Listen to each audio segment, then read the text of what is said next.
प्रिय श्रोताओं एवं गुणीजनों, आपका मेरे YouTube चैनल पर बहुत बहुत स्वागत है। मैं आज एक महत्वपूर्ण विषय पर चर्चा करने जा रहा हूं, जिसकी शुरुआत मैं गुरु महिमा की कुछ पंक्तियों के साथ शुरू करने जा रहा हूं।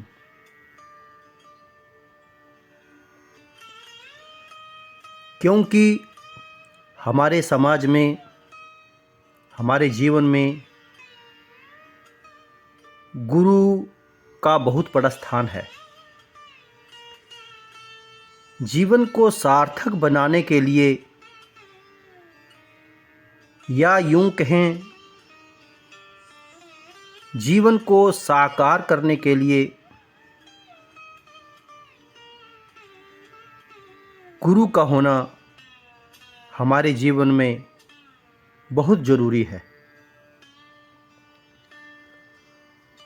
गुरु चरणन चित धरिए, गुरु चरणन चित धरिए मितवा, गुरु के चरण करत जड़ सुजान, इन चरणन के तीर्थ करिए। गुरु के चरण परम सुखदाता, इन चरणन बिन कीजे अनाथा, इनके छाए बैठे गुण करिए, गुरु चरणन चित धरिए। प्रिय श्रोताओं,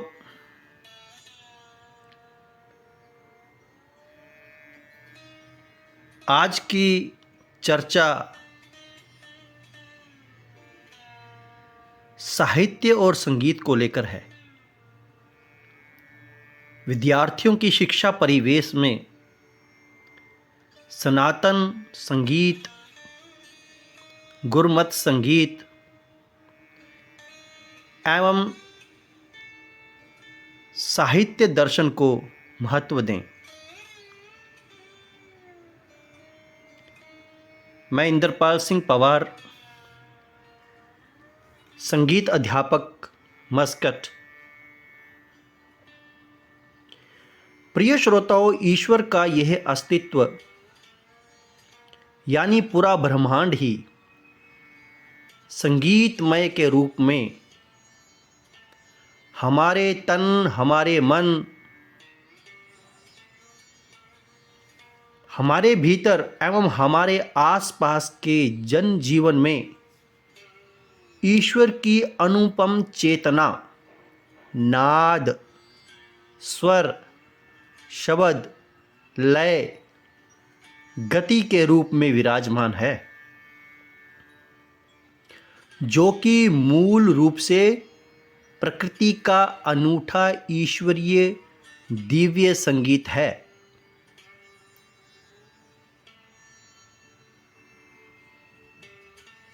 जो साक्षात ईश्वर, जिसकी खोज में हम सभी रहते हैं, वो विद्यमान है।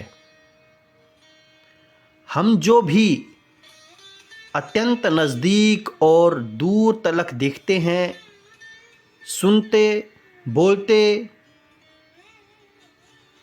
और अनुभव करते हैं, उस पर ब्रह्म के स्थूल रूप एवं निराकार रूप के प्रति हमारी तीव्र जिज्ञासा का होना आत्म जागृति के लिए आवश्यक है। मैं हमेशा यह मानता हूं कि साहित्य और संगीत का असर हमारे जीवन में सबसे ज़्यादा होता है, चाहे वो प्रत्यक्ष हो, चाहे परोक्ष हो। घर परिवार में बच्चों का या विद्यालय में शिक्षा प्राप्त कर रहे विद्यार्थियों की शिक्षा दीक्षा के समय हमें यह अवश्य ध्यान रखना चाहिए कि हमें विद्यार्थियों के मध्य किस तरह का सिनेमा एवं किस तरह का संगीत सुनाना है या साहित्य रचनाएं व गाने उपलब्ध करवाने हैं। यह ध्यान रखना चाहिए कि विद्यार्थी जीवन के निर्माण हेतु संगीत कला, चित्रकला, वैदिक साहित्य एवं सुगम साहित्य की वैज्ञानिकता के आधारभूत से उत्तम सामाजिक श्रृंखला का निर्माण होता है। ललित शिक्षा पद्धति के प्रसार के अंतर्गत विद्यार्थी के भीतर प्रकृति वातावरण की चर्चा विवेचना प्रोजेक्ट के माध्यम से उदाहरण के साथ प्रस्तुत करना अति आवश्यक है। शिक्षा का मनोविज्ञान कहता है कि गांव शहर के प्रत्येक विद्यालय में भौतिक शिक्षा के साथ साथ शिक्षा के मूल में ललित कला की महत्ता अति आवश्यक है। आज के दौर में इन्हीं कलाओं के माध्यम से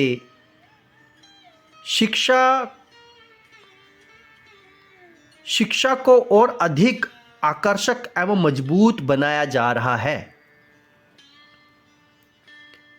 कला विशेषज्ञ एवं योग दर्शन के गुरुओं के सानिध्य में ज्ञान के सूक्ष्म अंगों का प्रायोगिक अनुसंधान करते हुए शिक्षार्थी के भीतर उत्साह जागृत पैदा करें। हमारे समाज के यही बच्चे श्रेष्ठ गुरुओं के बताए गए मार्ग अनुसार गुणवत्तापूर्ण जीवन व्यतीत करते हुए आदर्श पथ से युक्त मुक्त सम्मानित जीवन को प्राप्त करते हुए नव राष्ट्र का निर्माण करेंगे। अंत में मैं यही कहूँगा कि हमें शिक्षा जगत को उन्नत और आकर्षक बनाने के लिए इस बात का ध्यान रखना चाहिए कि हमारे विद्यालय के बच्चे बच्चियां क्या गा रहे हैं, क्या सुना रहे हैं, क्या दिखा रहे हैं, उसमें जो विषय वस्तु है क्या वो प्रेरणादायक है कि नहीं। क्या यह सब क्रियाएं और गतिविधियां हमारे जीवन को, हमारे समाज को सकारात्मक रूप दे रही हैं या नहीं, या कहीं चूक हो रही है। बस इन्हीं शब्दों के साथ आपका बहुत बहुत आभार। मुझे आशा है समाज के जितने भी या हमारे परिवार में जो बड़े लोग हैं वो मेरे इस लेख को, इस आर्टिकल को, इस वक्तव्य को ज़रूर अपनाएंगे। आपका बहुत बहुत धन्यवाद।